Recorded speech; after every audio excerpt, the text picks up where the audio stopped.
حضرت یونس علیہ الصلوۃ والتسلیم اللہ تبارک و تعالیٰ نے آپ کو خلعت نبوت عطا فرمایا، اور نینوا ایک شہر ہوا کرتا تھا عراق میں، اس شہر کے لوگ آپ کی امت تھے۔ حضرت یونس علیہ الصلوۃ والتسلیم اپنی قوم میں تبلیغ فرماتے رہے، اور آپ کی تبلیغ سے کوئی ایک بھی مسلمان ہونے کو تیار نہیں۔ یونس علیہ السلام مسلسل انہیں سمجھاتے رہے، اللہ تعالیٰ کی طرف بلاتے رہے۔ پھر ایک وقت ایسا آیا کہ حضرت یونس علیہ السلام نے اللہ رب العزت کی بارگاہ میں عرض کیا کہ مولا، یہ میری قوم سنتی نہیں ہے، یہ راہ ہدایت پر آنا ہی نہیں چاہتی، میں انہیں کتنے دنوں سے تبلیغ کر رہا ہوں اور تیرے راہ کی طرف بلاتا ہوں، مگر ان میں سے کوئی نہیں آتا۔ اللہ عز و جل نے فرمایا، یونس بس ٹھیک ہے، اپنی قوم کو بشارت سنا دو عذاب کی، کہ بس 3 دن کے بعد خوفناک عذاب آئے گا اور اس میں وہ سب ہلاک و برباد ہو جائیں گے۔ حضرت یونس علیہ السلام اپنی قوم میں آئے اور اپنی قوم سے آخری مرتبہ کہا کہ دیکھو، اللہ عز و جل کی طرف سے مجھے یہ وحی آئی کہ اب اللہ تعالیٰ اس بستی پر عذاب نازل فرمائے گا، اور ایسا عذاب کہ تمہارے ساری نشانیاں ختم ہو جائیں گی۔ تو قوم میں بہت سارے لوگوں نے مذاق اڑایا کہ یہ ایسے ہی ڈرا رہے ہیں، بات کچھ ہے نہیں۔ لیکن ان میں سے جو عقل والے لوگ تھے، بوڑھے لوگ تھے، انہوں نے کہا، ہم نے آج تک یونس کو کبھی جھوٹ کہتے ہوئے نہیں سنا علیہ الصلاۃ والتسلیم۔ حضرت یونس علیہ السلام یا کوئی بھی نبی ہو، اعلان نبوت سے پہلے یا بعد میں کبھی انبیاء سے کوئی گناہ سرزد نہیں ہوتا۔ تو سارے لوگوں نے کہا، ہم نے آج تک انہیں کبھی جھوٹ بولتے ہوئے نہیں سنا یا مذاق کرتے ہوئے بھی نہیں دیکھا، تو بھلا کیوں ہمارے ساتھ ایسی بات کہیں گے؟ سوچو بچار میں تھے۔ پھر فیصلہ یہ کیا قوم نے کہ دیکھتے ہیں، 3 دن کا انہوں نے ٹائم دیا، اگر وہ 3 دن تک ہماری بستی میں ہی رہتے ہیں تو اس کا مطلب ہے یہ انہوں نے ایسی ڈرانے کے لیے کہا، اور اگر وہ نہیں رہتے ہیں بستی میں تو اس کا مطلب ہے کہ عذاب آئے گا۔ اور ہوا ایسی ہی۔ حضرت یونس علیہ السلام نے اپنی قوم کو ڈیٹ بتا دی، دن بتا دیا کہ اس دن تک عذاب آئے گا۔ اس سے پہلے حضرت یونس علیہ السلام بستی چھوڑ کر چلے گئے۔ اس بستی میں آپ نے قیام نہیں فرمایا۔ جس بستی میں عذاب آنے والا ہو، اللہ کے نبی نہیں رہتے۔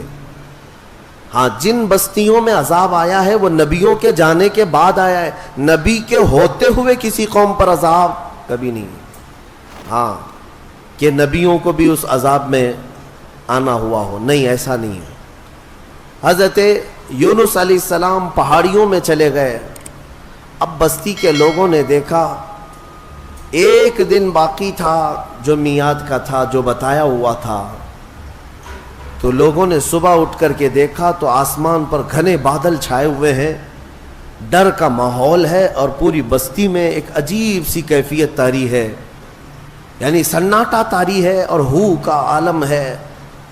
آسمان پر گھنگور گھٹائیں چھائی ہیں اور ڈراؤنی شکل کی بدلیاں۔ تو لوگ ڈر گئے اور کہا، یونس علیہ السلام سچ کہتے تھے، اللہ کا عذاب آنے والا ہے، ہمیں توبہ کرنا ہوگا۔ تو سارے کے سارے لوگ اپنے اپنے گھروں سے نکل آئے، بچے، بوڑھے، جوان، مرد، عورتیں، سارے کے سارے میدان میں جمع ہوئے اور رونے لگے، گڑ گڑانے لگے، توبہ کرنے لگے اللہ کی بارگاہ میں۔ اور پھر سبوں نے مل کر کے کہا، اے رب ذوالجلال، تو ہی ہمارا خالق ہے، تو ہی ہمارا رب ہے، ایک تیری وحدانیت پر ہم یقین کرتے ہیں۔ اور اللہ رب العزت کی وحدانیت کے وہ قائل ہوئے، ایمان لائے۔ تو پھر اس کے بعد اللہ تبارک و تعالیٰ قرآن میں ارشاد فرماتا ہے، لما آمنوا کشفنا عنہم العذاب، جب وہ لوگ ایمان لے آئے تو اللہ تعالیٰ نے اپنا عذاب ان سے ہٹا لیا، جو عذاب آ چکا تھا وہ ٹل گیا۔ بہت کم ایسا تاریخ میں ملا ہے کہ عذاب آیا ہو اور ہونے سے پہلے پھر چلا گیا ہو، لیکن جب بھی عذاب ٹلا ہے تو وہ توبہ کی برکت سے ٹلا ہے. جب قوم توبہ کرتی ہے اللہ عذاب اٹھا لیتا ہے, عذاب کو دور کیا. آج ہم نے تلاوت کیا اس میں پارے میں. اب وہ بستی والے سارے کے سارے مومن ہو گئے, ایمان لائے. اور اس کے بعد یونس علیہ السلام تو تھے ہی نہیں بستی میں. انہوں نے دیکھا, رات کو وہ محسوس کر رہے تھے کہ عذاب آنے والا ہے, آنے والا ہے, دور بیٹھ کر کے آپ دیکھ رہے تھے. لیکن پھر دن گزرتے ہی عذاب ٹل گیا, آسمان صاف ہو گیا. تو حضرت یونس علیہ السلام کے دل میں یہ خیال گزرا کہ اب واپس اگر میں بستی میں جاؤں تو کہیں لوگ مجھے جھوٹا نہ کہیں. میں نے اللہ کے عذاب سے انہیں ڈرایا تھا اور دن بھی بتایا تھا, عذاب نہیں آیا تو کہیں لوگ مجھے جھوٹا نہ کہیں. اس لیے یونس علیہ السلام اپنی بستی میں جانے کی بجائے ایک لمبے سفر پر چل پڑے, اپنی قوم کی طرف نہیں آئے. انہوں نے کشتی میں سواری کی اور نکل پڑے. ان کا ارادہ تھا بہت دور دراز علاقے میں چلا جاؤں گا. اب یہاں پر میں آپ سے بتانا چاہتا ہوں, یونس علیہ السلام نے انتظار نہیں کیا اللہ رب العزت کی وحی کا کہ اللہ کا حکم کیا آتا ہے. اس سے پہلے ہی حضرت یونس علیہ السلام چل پڑے اور کشتی میں بیٹھے. کشتی جب بیچ میں دریا میں پہنچی تو رک گئی, چلتی نہیں تھی. یا تو ہچکولے کھاتی یا تو ڈوبنے کے آثار نظر آتے ہیں. اور اس زمانے میں یہ مشہور تھا کہ اگر کسی کا بھاگا ہوا غلام کشتی میں سوار ہے تو کشتی آگے نہیں بڑھتی ہے, بیچ دریا میں پہنچ کر کے کشتی رک جایا کرتی. اس زمانے میں یہ مشہور تھا. تو جب کشتی بیچ دریا میں رکی تو لوگوں نے جو سوار تھے کہنا شروع کیا کہ لگتا ہے اس کشتی میں کوئی بھاگا ہوا غلام ہے, جس کی وجہ سے کشتی نہ آگے بڑھتی ہے اور بلکہ ڈوبنے جیسے آثار نظر آتے ہیں. حضرت یونس علیہ السلام نے ان سب کے سامنے کہا, ہاں میں وہ غلام ہوں جو اپنے رب سے بھاگ کر آیا, میں ہی ہوں, انتظار کیے بغیر آ گیا ہوں. لیکن آپ کی شرافت دیکھ کر کے لوگوں نے آپ کے ساتھ اچھا معاملہ کیا. لیکن ہوتا یہ تھا کہ جو بھاگا ہوا غلام ہے اسے اٹھا کر کشتی سے سمندر میں پھینکا جاتا تھا, تب کشتی آگے بڑھتی تھی. اب بیچ دریا میں ہے.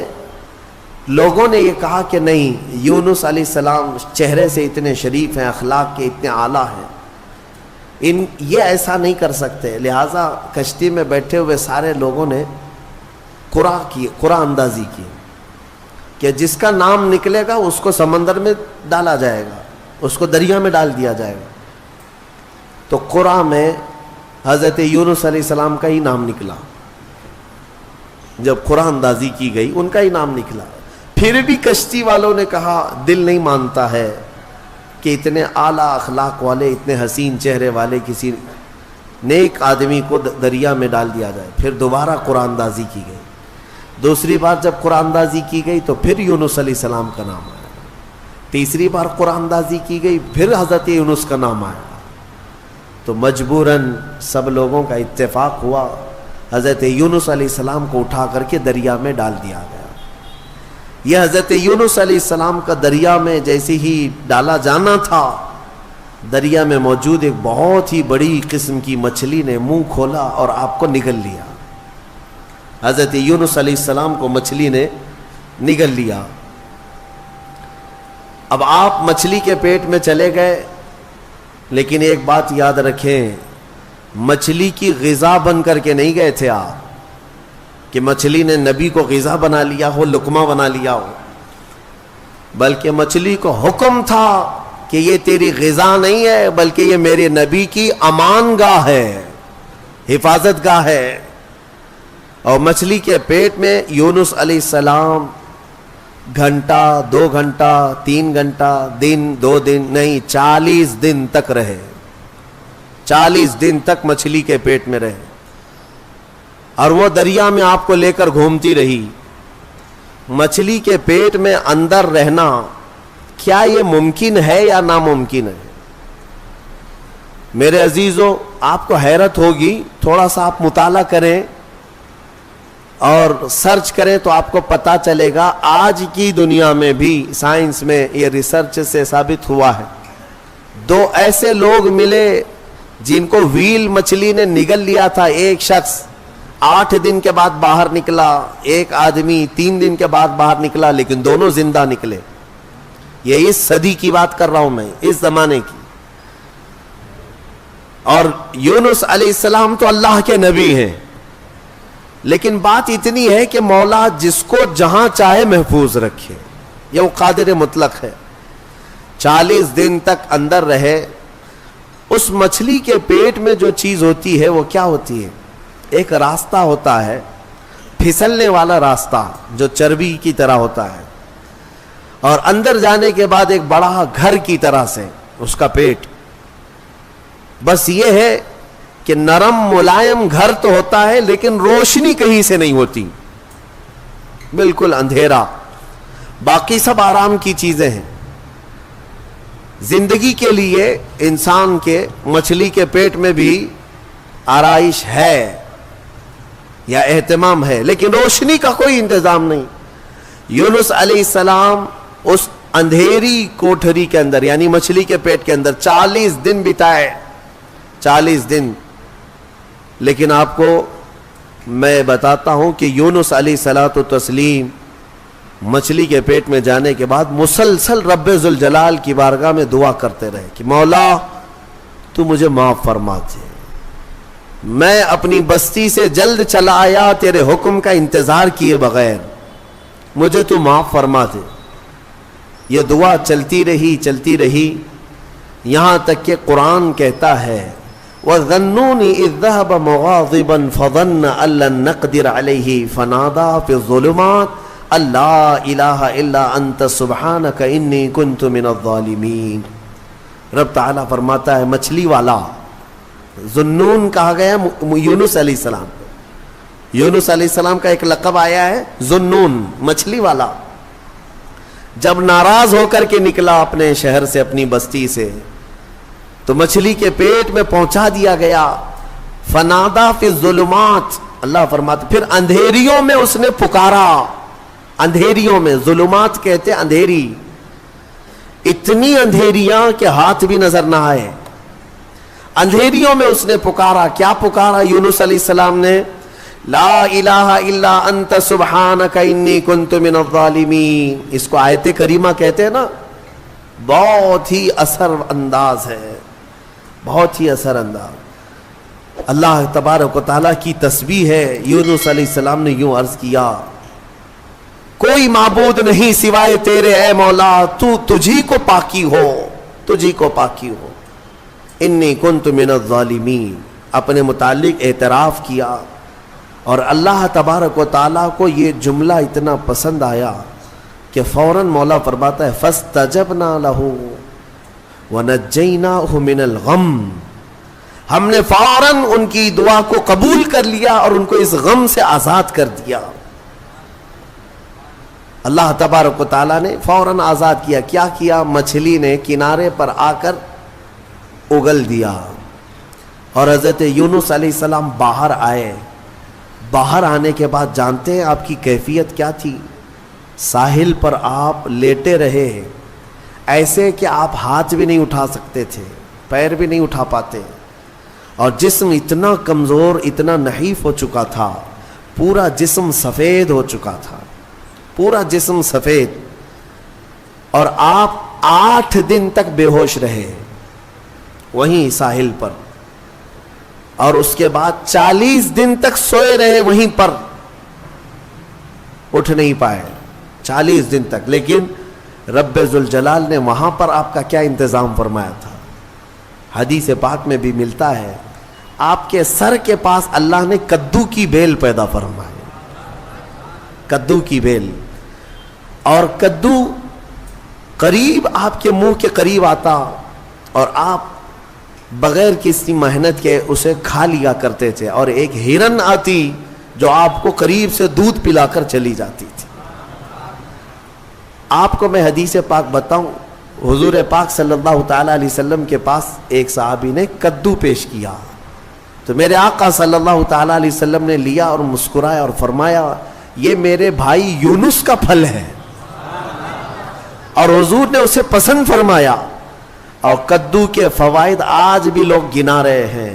جب نہایت کمزوری ہو تو کدو کو کھانے سے فوری طور پر طاقت پیدا ہوتی ہے. جتنی بھی اس کے اندر کمیاں آئی ہوں اس کدو کے ذریعے سے اس کی اصلاح ہوتی ہے. بلکہ عاشقوں کی جماعت اس کو کدو نہیں کدو شریف کہا کرتے ہیں.